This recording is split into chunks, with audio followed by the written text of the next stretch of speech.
بسم الله الرحمن الرحيم الحمد لله وكفى والصلاة والسلام على الحبيب المصطفى صلى الله عليه وعلى آله وسلم تسليما كثيرا إن الله وملائكته يصلون على النبي يا أيها الذين آمنوا صلوا عليه وسلموا تسليما رب اشرح لي صدري ويسر لي أمري واحلل عقدة من لساني يفقه قولي إخواني أخواتي أبنائي بناتي أعزائي عزيزاتي أصدقائي صديقاتي أعدائي عدواتي mes ennemis et mes ennemis.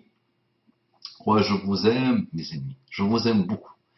Et tous, mes amis, mes ennemis, tous à tous. Salam alaikum wa rahmatullahi wa barakatuhu. Quelle belle invocation. Quel beau pacte. Salamu, la paix. Al-rahmatu, la miséricorde. Al-barakatu, les bénédictions. Et tous les excellents comportements.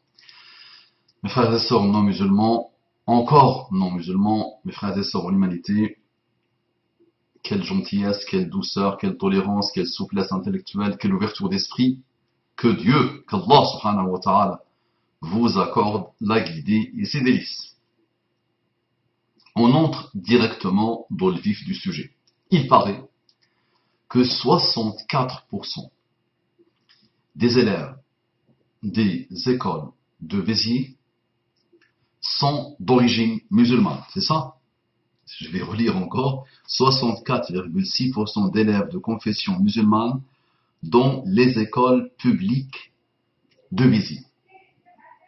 Au-delà de la problématique légale ou pas légale, les statistiques, l'histoire de la statistique ethnique, les arguments peuvent se valoir qu'ils fassent ce qu'ils veulent, mais actuellement c'est illégal. Maintenant, allez, il y a 64,6% d'élèves de confession musulmane dans les écoles de Béziers, publiques de Béziers. Et alors, Monsieur Ménard, et alors, combien même, qu'est-ce qu'on fait? On ramène du napalm, on les brûle. On fait quoi? On ramène de baygon. Baygon, c'est ça, baygon, pour les insectes. On fait quoi? On les écrase. On continue à les rabaisser, à les dénigrer, à les insulter, à dire que tous les maux de la société sont causés par eux, que l'école va être déstabilisée parce qu'il y a une robe longue, parce que les musulmans infestent et infectent tes écoles de Béziers. Qu'est-ce qu'on fait? La situation est la suivante. Imaginons combien même 64,6. Qu'est-ce que tu fais? Ils sont français, non? Ils ont droit à la scolarité. Qu'est-ce qu'on fait? On sort une loi encore? On dit quoi? On les met dans le bateau, dans un bateau et on les coule? On les renvoie dans le bled de leurs arrière-grands-parents? Voilà, pousse le raisonnement à l'extrême, monsieur. Allez, non, il faut le respecter. Poussez le raisonnement à l'extrême, s'il vous plaît, monsieur Ménard, et dites-nous le fond de votre pensée. Qu'est-ce qu'on en fait, ça?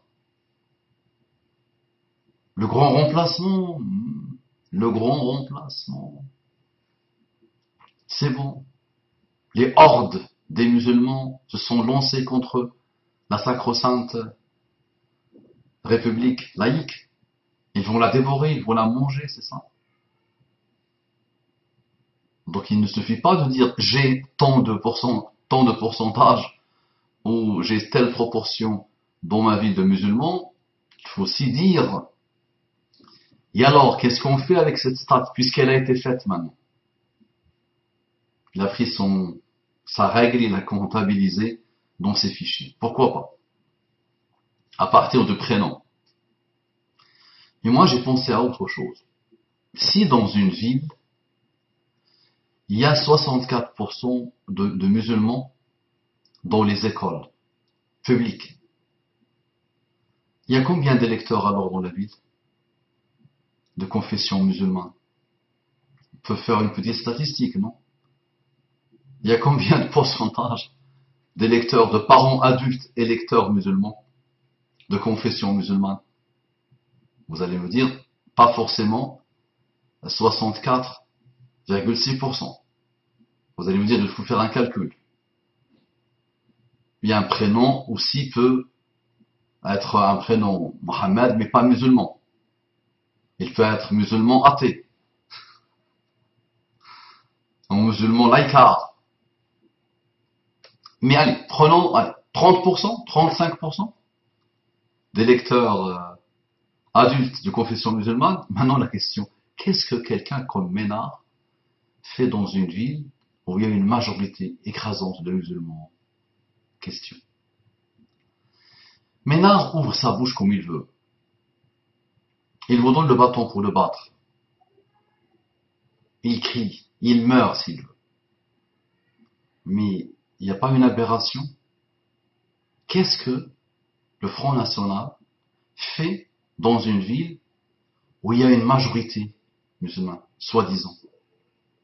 Vous savez que vous êtes leur bête noire, que le monde s'arrête de tourner à cause de vous, que tous les malheurs et tous les maux MAX de l'humanité, c'est à cause de vous. Le bruit et les odeurs en plus. Vous êtes nuls, vous êtes mauvais, vous n'aimez pas la République, vous ne travaillez pas, vous êtes des parasites, vous vivez sur le dos de la société, vous ne produisez rien, vous êtes en plus intégriste, vous êtes couverts, vos femmes sont soumises à la décadence des hommes. Et tout ça, mais qu'est-ce qu'ils font chez vous? Donc les musulmans, l'heure y arriver. Faut que on commence à nous réveiller. Tu as une arme de destruction ou de construction massive. Elle s'appelle quoi? Ton vote. Ah oui, mais on m'a dit à vous-même que Tarot, c'est... Arrête ça, arrête. Celui qui te dit Tarot, il a un tarot dans sa tête et dans son cœur. Il n'a rien compris. Ah oui, mais on nous a dit qu'il y a tel fatwa. Arrête ça, s'il te plaît. Arrêtez ça. C'est bon, il faut qu'on avance. D'accord? Soit tu es maso, schiste, et que tu aimes qu'on te détruise à longueur de journée, qu'on te dénigre à longueur de journée, soit tu te prends en main, et tu deviens acteur de ta vie, de ta citoyenneté, et de ta religiosité, de ton islamité. Donc tu sois 5% abusive, ou que tu sois 64,6%, ou que vous soyez 30%, à un moment donné, arrêtez de réagir. Arrêtez de dire « Ah, il nous a fait, il nous a dit, et ça parle de nous, et c'est méchant, et une semaine en France, une semaine d'un musulman en France. » Et voilà, non, il faut à un moment donné produire quelque chose, agir, se déployer, ne pas se laisser faire. Défendre ses droits jusqu'au bout du bout. Au niveau local, attaquez-le en justice. D'accord? La loi s'intéresse à lui, pesez encore et encore vos associations au niveau local qui s'intéressent à lui. Et engagez-vous, Inch'Allah, chacun au niveau local, d'accord, pour que ce type de personnage ne soit plus élu. Élisez quelqu'un de confession musulmane alors. Mais celui qui a une confession musulmane, il peut aimer la justice. Il peut détester les magouilles des politiques. Il peut être ouvert, souple, intéressant. Il peut apporter. Vous avez, machallah, de très très très bons calibres dans votre ville. Mais nous, qu'est-ce qu'on fait? On est contre nos représentants. Ah oui, voilà, il ne faut pas dire représentants. On est contre ceux qui veulent se déployer pour notre intérêt. Nous n'arrêtons pas d'attaquer tout ce qui bouge. Et dès que un loup commence à aboyer, levée de bouclier de réaction. Réactionnaire, mais qui ne sert à rien. Donc l'heure est arrivée, on vous le dit, moi personnellement je le répète depuis des années et des années. L'heure est arrivée, réveille-toi, organisez-vous. Cherchez ceux qui ont la compétence et ceux qui ont l'endurance politique, associative. Et avancez s'il vous plaît. Ça marche, qu'Allah vous bénisse. Laissez Ménard aboyer s'il vous plaît et dégagez-le la prochaine fois s'il vous plaît. Il ne faut pas les lire ça. Ça marche. Salam alaikum wa rahmatullahi wa barakatuh.